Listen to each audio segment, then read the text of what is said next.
Welcome. This is all about gifted learners. As teachers know, we have all different kinds of students in our classes, and one of these kinds of students are gifted learners. But what does it mean to be gifted? Giftedness is defined as the ability to perform significantly higher than the age norm. This does not only include academically, but it can also be intellectually, socially, or emotionally. So your child or those students in your classroom can be gifted in many different kinds of ways. It's not just the traditional they're better at math than the other students. These students have additional gifts. And it's important to note that not all giftedness is created equal. Every gifted student is going to be different, just like every other student in your class is different. There is no one way to categorize a gifted learner. Gifted learners have special requirements to help them be more successful in the classroom. More specifically, they have socio-emotional needs that are different than the traditional student. For example, a gifted student is often crippled by their own need to strive for perfection. They're crippled by perfectionism. They feel that because the standards set for them are so high, they can never really achieve that perfect nature that they wish to meet. They also have a certain disconnect with same age peers because there are certain levels in which their thinking is so much higher that they begin to feel different, like they're not like their same age peers, and so they don't have those same relationships. They don't build those relationships with other grade level students. They also have an increased level of stress and anxiety.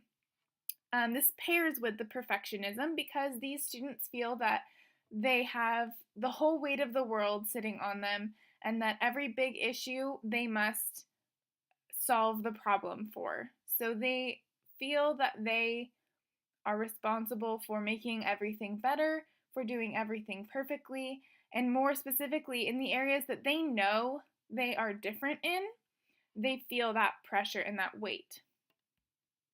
Gifted students also sometimes suffer from self-image issues. They don't have the same kind of confidence in themselves.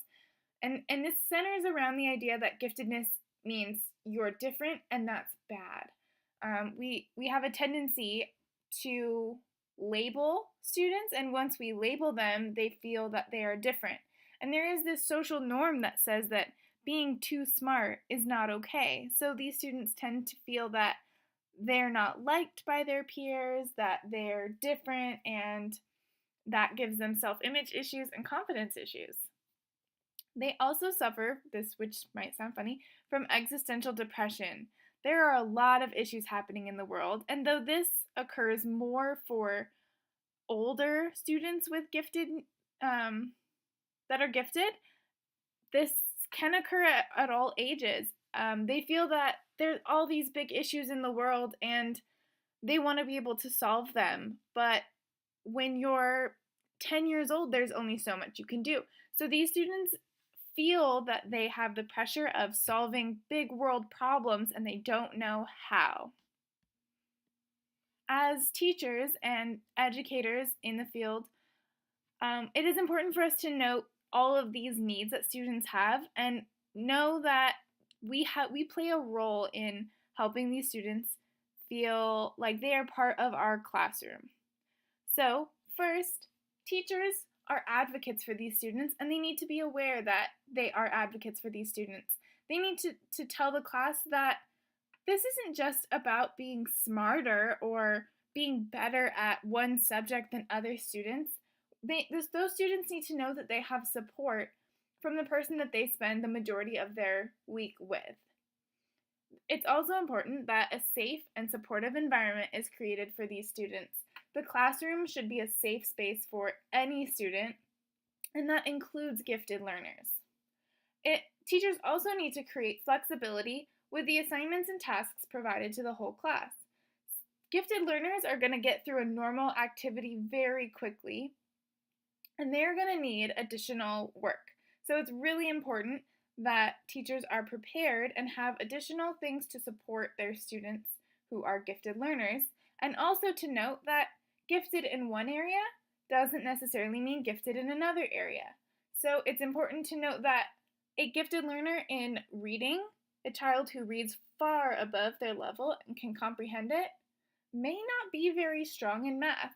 So additional materials for math may not be necessary, but it's important to get to know your students to understand what their needs are. And finally, have a discussion with the class. Gifted students are often, or gifted learners in general, are often not talked about, and they create a stigma that these students are, they either think that they're better, or that they're worse, or that they're nerdy, or that there's something wrong with them. And it's important as teachers that we educate all of our students about all the different types of learners we have in our class, because every single one of them is special and unique and different. But we don't want gifted learners feeling like that uniqueness is a bad thing. Another thing that's really important to note is that gifted learners often suffer from asynchronous development. Asynchronous development is simply the concept that skills in one area don't equate to skills in another area, as I was mentioning before. Unfortunately, the higher performing a child is in one area, the greater the gap in all other areas becomes. For example, a young child who is very, very gifted in intellectually is not going to be developing physically or socially any different. So their intellectual capabilities far outweigh their social or emotional or physical capabilities or growth, and they start to feel like there is this mind and body disconnect happening. That what they're thinking and what they're feeling are different than what they're capable of actually achieving because of their other developments. It creates this feeling of disconnect for these students, which is often another reason that they spiral into some sort of depression and feel additional stress and anxiety.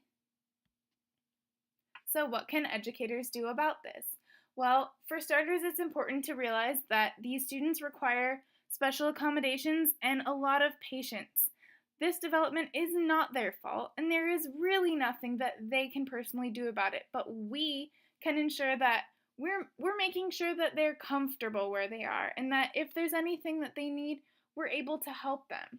We meet their social needs by ensuring that the students who are emotionally far stronger than they are intellectually, that they're able to spend time with peers who may not be of their normal age, in which they can have discussions and interact with, because it's unfair for us to assume that their development is different and we still have to force them to spend time with only their age grade peers who are developing completely differently.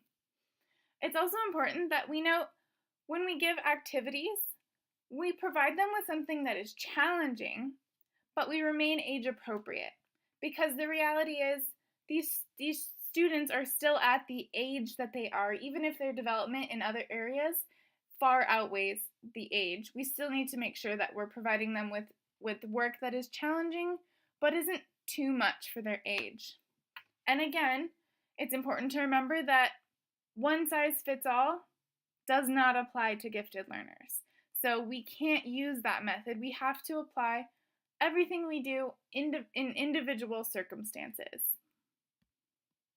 So in conclusion, working with gifted learners requires a special person, a special level of understanding, and an extra level of patience. First and foremost, you must remember that you are part of the support team. These children need additional support because they have additional needs and requirements that need to be met in order for them to be successful in our classrooms.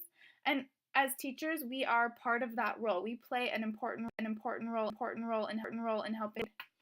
Also, remember that every child is different. Just as you would not say that your highest reader and your lowest reader are the same and are treated the same, so you should not also believe that your gifted learners and your average norm learners are the same. Also, remember to educate your students. We want to make sure that they understand diversity is okay, that different learning is okay, and that We don't criticize students for being bright in an area. That's an okay thing. Also, provide a safe working space for these students. Remember that your environment needs to be friendly, but enough to help students thrive in the environment provided to them. And remember to use the resources available to you. Every school is going to be different, every district is going to be different, but it's important to know what your resources are, where to find them, and how to use them. I hope this helped you understand a little bit more about gifted learners and what your role as a teacher is for these learners. Thank you.